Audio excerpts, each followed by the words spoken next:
Thank you, Lord. Thank you, Lord. So, ang title po ng ating kinanta ngayon ay Once Again. No, once again. Ibig sabihin nito po ay minsan pang muli. No? Yung kanta pong ito ay tungkol sa minsan pang muling pag-aalaala doon sa ginawa ng ating Panginoong Hesus, doon sa krus ng Kalbaryo. Kaya, ano nga po, no, ito ay, kagaya po ng ginawa natin kahapon, tayo ay nagpartake nung tinapay at nung asaro, no, yung juice. Ito po ay isang pag-aalaala sa ginawa ni Jesus na para sa atin, na siya ay namatay sa krus ng Kalbaryo, ang kanyang dugo ay umagos para sa kabayaran ng ating mga kasalanan at para tayo ay magkaroon ng kapatawaran. Kadalasan po, tayo po mga tao, makakalimutin. Madali po tayong makalimot sa mga mabubuting ginagawa para sa atin. No, kaya po ito ay talagang iniwan ng Panginoon na wag, ang parang sinasabi na huwag niyo akong kalimutan. No, maging alaala ito lagi pagka kayo ay kumakain ng tinapay at pag kayo ay umiinom nitong grape juice, no, ay lagi niyo alalahanin yung ginawa ko para sa inyo. At para po sa amin, no, na mga matagal na Kristiyano, no, matagal na po kami naglalakad at sumusunod sa ating Panginoon, na namumuhay na sumusunod sa ating Panginoon. May time din po na parang ano na lang kami, alam mo yun po yung nasa ministry ka, lingkod ka na lang ng lingkod pero yung love mo kay Lord medyo lumalamig na pala. No, yung parang naging automatic na lang yung bagay-bagay. Kaya po minsan merong time na talagang araw-araw na gusto ng Lord tayo ibalik, no? Parang i-refocus tayo ulit. Na Lord, na pag tayo ay titingin sa krus ng Kalbaryo, Panginoon, binigay niyo ang lahat para sa amin dahil po sa inyong kahabagan ako ay naligtas.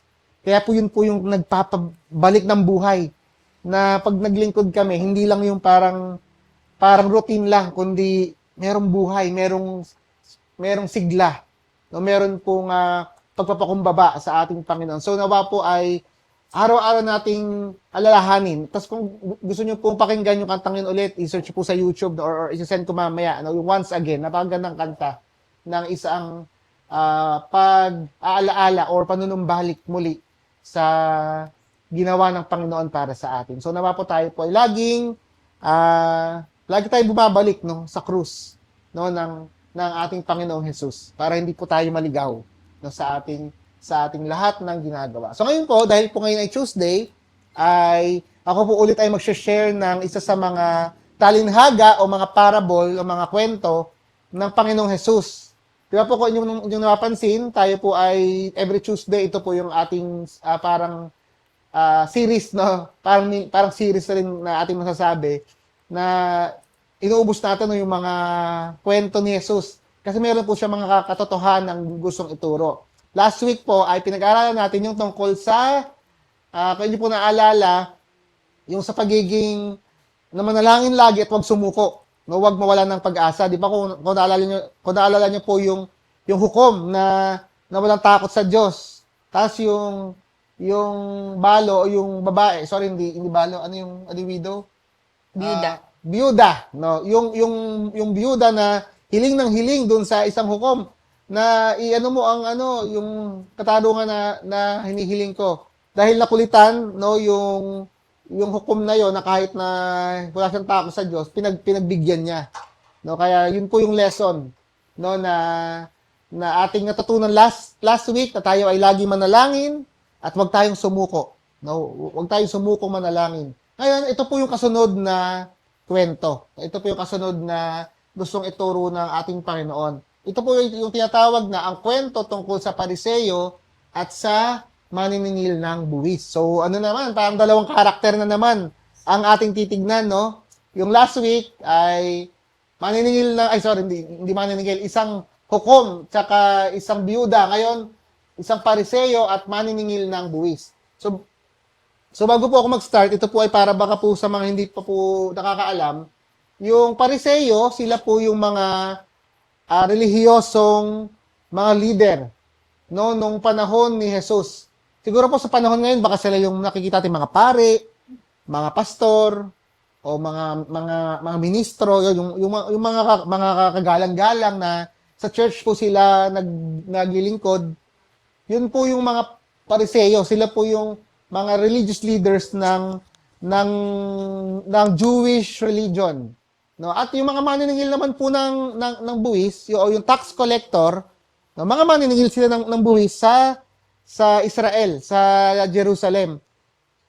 Yung Israel po kasi ay nasakop sila ng mga Romano. No? Tapos, ngayon, pag po kasi ang isang malaking bansa ay sinakop ang maliit na bansa, hihingan niya ng tax. No? Kasi kami nagpoprotekta sa inyo, kami nagmamalig sa inyo, magbigay kayo ng tax. Ngayon, kumuha sila ng mga tao doon sa Israel, mga Hudyo, sige, magkasundo tayo. Maningil, ikaw ang gagamitin ko, bibigyan kita ng authority para maningil ng tax sa mga kababayan mo. Basta meron kaming 20%, ikaw na bahala kung anong gusto mo ipatong. So meron pong ganong usapan, basta importante makuha namin yung tax namin. So kaya po ngayon, galit na galit po yung mga Hudyo sa kanilang kapwa Hudyo na naging tax collector. Kasi parang ang tingin nila sa kanila, mga traidor ka, parang nakipagsali ka dyan sa mga maruruming mga Romano na yan, tapos iniwan mo kami, parang gano'n. Kaya po, ang tingin ng mga tao sa tax collector o sa mga maninilang buwis, sila yung pinakamababang uri ng makakasalanan sa kanilang lipunan. So, yun po yung background, no? So, makikita niyo po yung pagkakaiba. Isang Pariseo na lagi nasa sinagoga o nasa templo lagi nag-aaral ng salita ng Diyos. At isang maniningil ng buwis na ang tingin ng tao sa kanya ay tinalikuran niya ang kanyang bayan at ang Diyos. At yun po yung talagang pagkakaiba na parang night and day na pagkakaiba. Pero tingnan natin po yung storya na kung paano ito ginamit ni Jesus ang dalawang uri ng taong ito. May mga tao roon na matuwid ang tingin sa sarili at humahamak sa iba. Kaya sinabi ni Jesus sa kanila ang talinghagang ito. So ito po yung dahilan kung bakit ni Lord gusto magkwento ng kwentong ito. Kasi nga, may mga tao daw doon na matuwid ang tingin nila sa kanilang sarili. At sa English po, self-righteous. No, bait-bait ko talaga. Nagpe-pray ako araw-araw. Ganun. So, kaya, basta po meron mga ganung tao na matuwid ang tingin nila sa kanilang sarili at humahamak sa iba. No, siguro po ang nito, ikaw! Masamang tao ka. Ay, lumayo ka sa akin. Banal ako. Para po yung parang hinahamak nila yung ibang tao. Kaya meron gusto ituro si Jesus. Ito nga po yun. Ito po yung simula ng kwento. May dalawang lalaking pumunta sa templo upang manalangin. Ang isa'y Pariseo at ang isa'y maniningil ng buwis. So, pause lang po muna tayo. Ang mga Hudyo po, umiikot po ang kanilang buhay sa templo.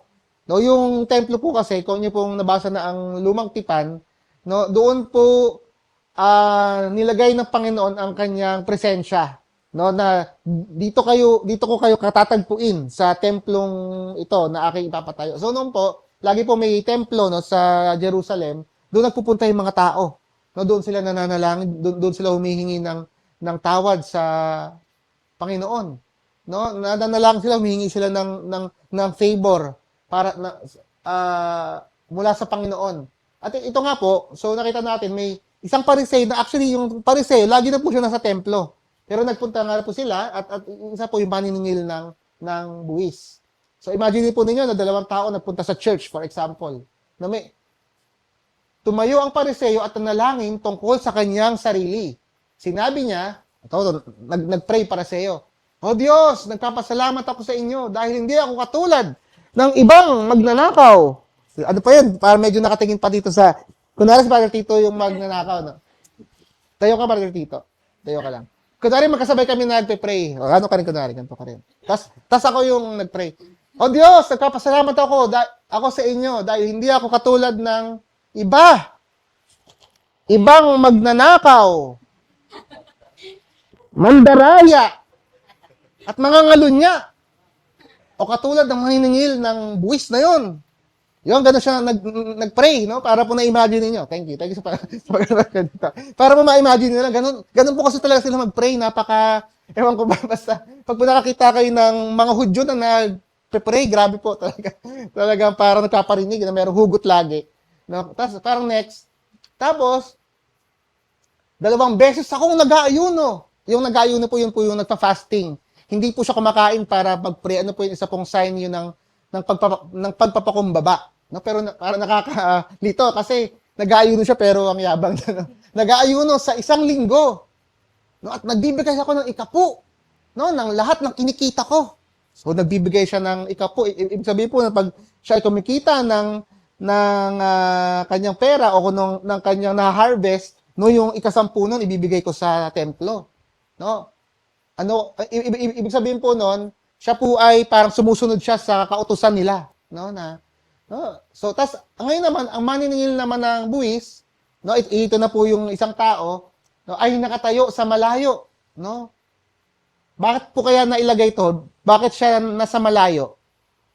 Sa tingin ko po dahil nahihiya po siya. No? Parang sinasabi na, hindi ako karapat dapat lumapit sa Panginoon. No, na dito lang ako sa labas kasi alam ko ba kasalanan ako, alam kong tinalikuran ko ang aking bayan. Pero nagpunta pa rin siya sa temple. Pero sinasabi niya, no, na hindi man lang daw siya makatingala sa langit, no? Para nakabaw yung kanyang head nasa ito. Na dinadagukan niya yung kanyang dibdib. No, sa mga Hudyo po ang sinasabi po nito, nagsisisi po sila. No, na parang sana hindi ko na lang to ginawa. Ano po sila, dinadagukan ng malakas no yung kanya. Medyo masakit pala. No, kaya i-imagine niyo na lang na talagang ano, nakamaano pa ako nito. No, dinadagukan nila ang kanya. Kunwari na po malakas. Aray. Talagang ginagano nila. Ang kanilang dibdib at sinasabi, Diyos ko, mahabag po kayo sa akin na isang makasalanan. Na alam po niya na siya ay makasalanan. Habang po yung isa, no, lahat po ng kautusan ginagawa niya. No, siya po ay nag-ikapu, siya ay nasa templo, siya ay nag-aayuno, siya ay nananalangin. Ang tingin ng tao sa kanya, napaka-banal niya. Pero ito pong, ang tingin ng lahat sa kanya ay siya ay makasalanan, pero sa kanyang puso, no, Diyos ko, mahabag po kayo sa akin.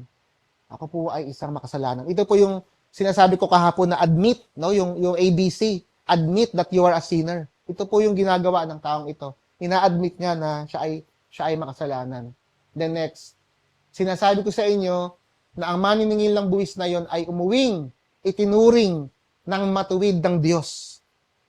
Ngunit ang Pariseo ay hindi. Grabe po, no? Parang grabe po yung kabaligtaran kung paano tinitignan ng Diyos ang isang tao. Sapagkat ang nagpapakataas ng kanyang sarili ay ibababa at ang nagpapakababa ay tataas. So nakita po natin sino po sa dalawa no yung nagpapakababa at nagpapakataas. No, yung isa po, yung Pariseo po, siya po ay nagpapakataas sa pamamagitan ng kanyang mga ginagawa.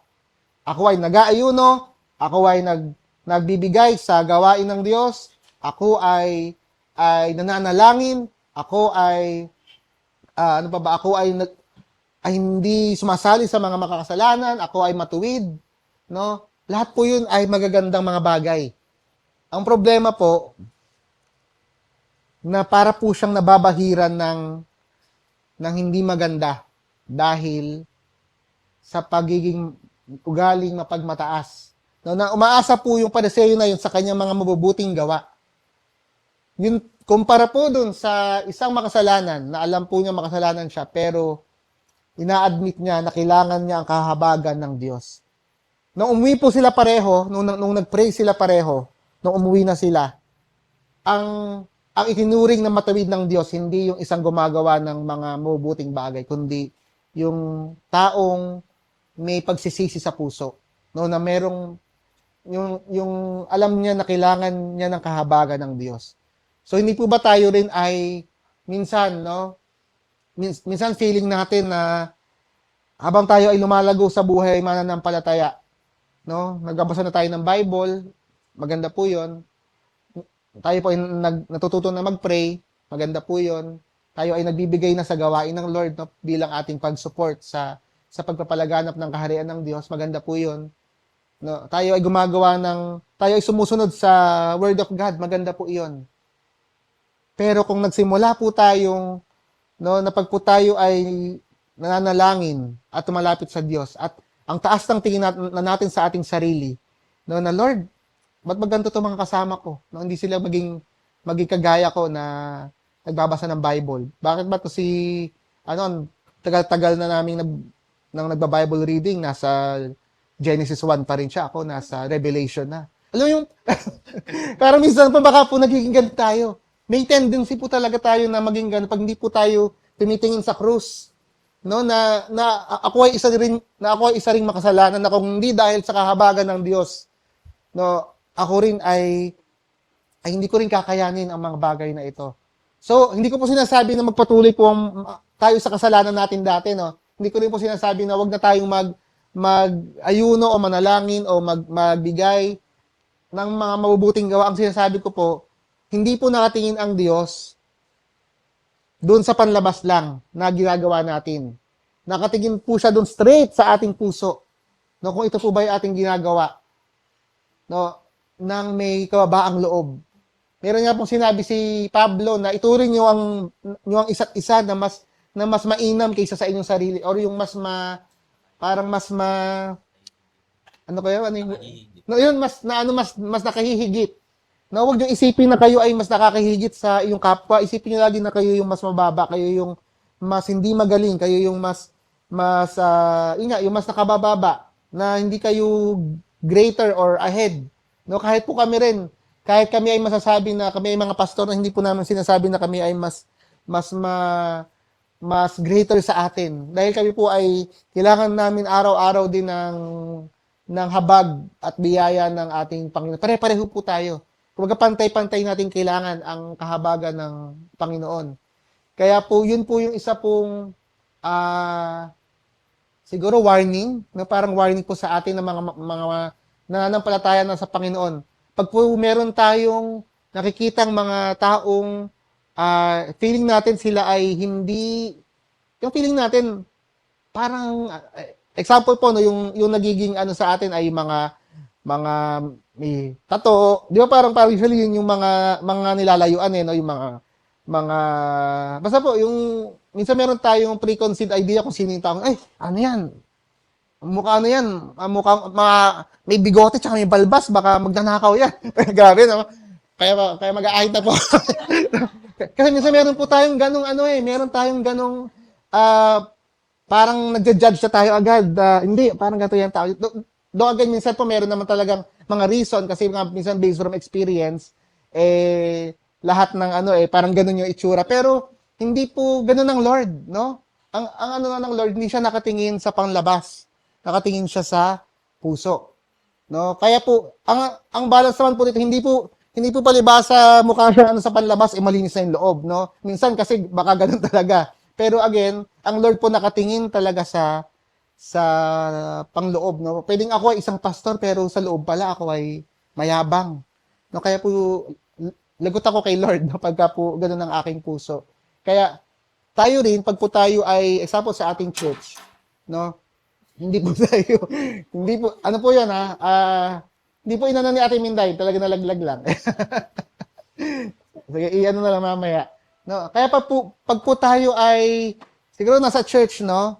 Pag po mayroong nagpupunta sa atin na feeling natin ay, hindi ko kilala to No, tignan natin sila ng may pag-ibig, no, ng may yung rin, parang kapareho rin natin na naghahanap sa Panginoon. Basta po tayo mag-focus tayo kay Lord. No, at talagang pag po tayo rin ay nananalangin, yung merong pusong mapagpakumbaba. Tsaka iwasan po natin no yung example pare-pareho po tayo ditong nag-aaral. Kapag po yung isang tao ay hindi kasing bilis mo na matuto or sumunod, pag po nating parang ang tagal-tagal na niyan hanggang ngayon pa rin, hindi nagbabago ugali. No, mag-focus po tayo sa ating sariling work. Huwag po natin tignan yung ibang tao. No, kasi po minsan hindi po natin alam, nakaka-discourage pala tayo. Na instead nga po yun na yung Pariseo na tinuring na ministro ng Panginoon, no, parang ang ano niya ng tingin niya doon sa taong gustong magsisi. Parang gusto niyang ilayo na hindi ka karapat dapat dito. Parang gano'n. Kaya po dapat tayo ay laging pag po yung mercy, yung kahabagan po na tinanggap natin, ipakita rin natin sa iba. No, na kung paano po tayo gusto nating kahabagan tayo ng Diyos, ganun din natin ibigay yung kahabagan. Pag po yung iba ay nagkakamali sa atin, na isipin natin na tayo rin ay araw-araw tayo nagkakamali kay Lord, kaya po patawarin din natin yung mga tao nagkakamali sa atin habang tayo po ay pinapatawad din ng ating Panginoon. Kaya instead po na mag-comment tayo ng mga bagay na nakaka-discourage, no, ay natin, i-bless natin or encourage natin, no, na tutuwa ako na ikaw ay nagbabasa ng Word of God, no, o kaya nakikita ko yung mga pagbabago sa iyong buhay. Ano po yun, nakakalakas po ng loob yun.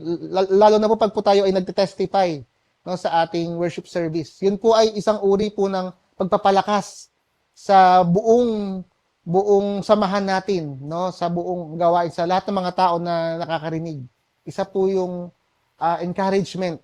Minsan yun lang po yung kailangan ng isang tao para siya ay magpatuloy. Yung pala susuko na pala siya, pero nung narinig niya yung encouragement ng isang tao, ay pwede rin pala yun na nangyari kay Ate Minday. Kaya tingin ko sa akin po pwede rin mangyari, o kaya nangyari kay Kuya Tito, no? Kaya sa akin pwede rin mangyari yun. Kasi nga ang Diyos ay tumutulong sa amin. Kaya yun po yung ating lesson ngayon, no? Magkaroon tayo ng mapagpakumbabang puso, huwag natin tingnan ng ating kapwa na mas mataas tayo sa kanila. Kahit tayo ba ay nakakakilala na kay Lord, tayo ay may buhay na walang hanggan, lagi nating isipin na kailangan natin araw-araw ng biyaya ng Lord na para po tayo ay talagang tignan din ng Panginoon na matuwid. No, hindi ang ano nga po yung kapalaluan o yung kayabangan, yung pagiging mapagmataas, isa po yan sa pinakaayaw ng Panginoon. Kaya po kung gusto po natin na tayo ay makita ng Diyos na isang matuwid, no, na tuwid, para po ang ating mga panalangin ay pakinggan. No, tanggalin po natin yung yabang, yung pagiging mapagmataas, no, at tayo po ay magpakumbaba sa Panginoon. At syempre po, parte po doon na pinapabago natin sa Panginoon ng ating buhay. No, kasi po hindi po rin po pwede yung hingi ka ng hingi ng tawad sa Panginoon, pero balik ka naman ng balik doon sa mga bagay na gusto niya nang tanggalin sa iyong buhay. So ano po, yun po yung totoong paghingi ng habag. Na Lord, patawad po. No? Ayaw ko na pong gawin ito. Tulungan niyo po akong baguhin ang mga bagay na ito na hindi po karapat-dapat sa. 'Di ba yung ABC kahapon? Admit that you are a sinner, no? That you need forgiveness. A, B, believe. No? Maniwala ka sa ginawa ni Kristo Jesus sa krus ng Kalbaryo. No, at confess mo si Lord, na Lord, kayo na po ang Savior ko, kayo na po ang Panginoon, ang Master ng aking buhay. Ano po yun po yung key para tayo ay magkaroon talaga ng relasyon sa Panginoon. At lagi po natin ginagawa yun. Lagi natin ina-admit na Lord, ako po ay makasalanan. No, Lord, ako po ay naniniwala pa rin na kayo ay namatay. Lord, kino-confess ko pa rin ngayong araw na ito na kayo ang aking Panginoon. Araw-araw po natin ginagawa yun. Hindi lang po yung isang beses ginagawa, kundi araw-araw natin nire-reaffirm na tayo ay naniniwala, tayo ay nananampalataya, tayo ay sa Panginoon na. Kaya para pong sa mag-asawa, no, hindi po palibasa ay nagkapirmahan na sa wedding contract. O sige, okay na, mag-ano na tayo sa sarili nating buhay. Hindi po, no, araw-araw po ang mag-asawa, araw-araw naming re-renew ang aming pag-ibig sa isa't isa. Wow. Parang araw-araw nating kumbaga sinasabi, no, sa ating asawa na ikaw pa rin. Tama na nga, ano ba kaya medyo nagiging cheesy.